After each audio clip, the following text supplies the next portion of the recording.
Good evening, guys. So it is almost evening, and sun is going to set. So here we are at the Kanya De. So I will show you in the surrounding.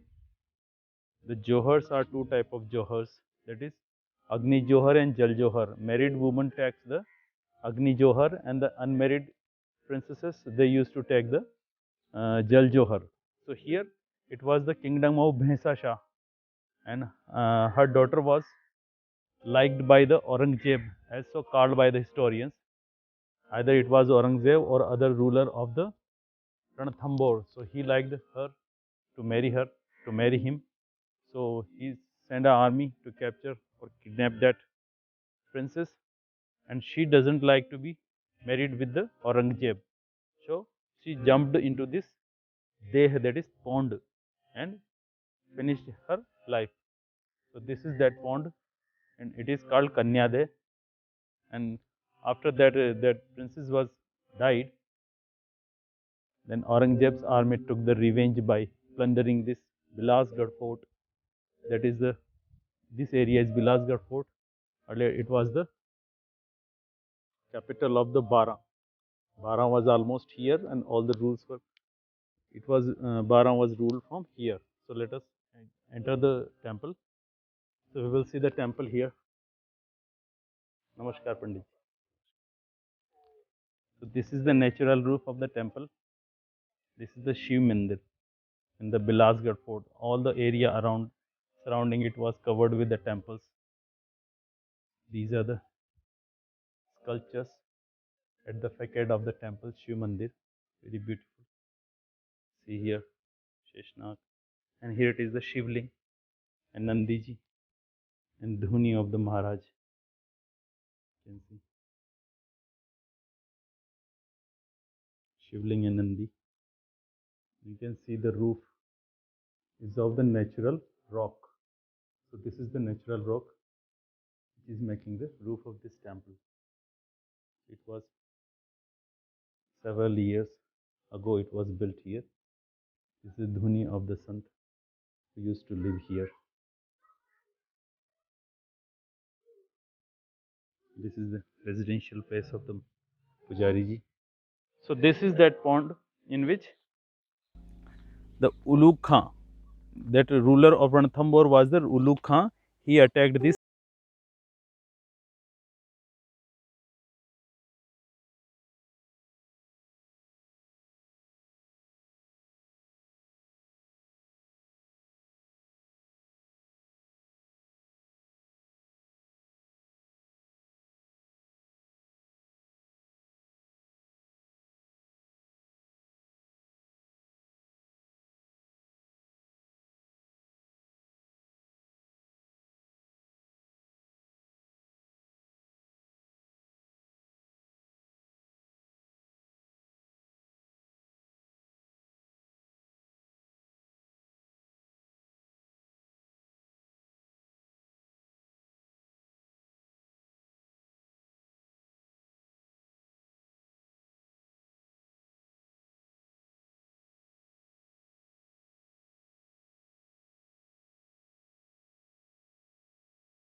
The sun is getting down.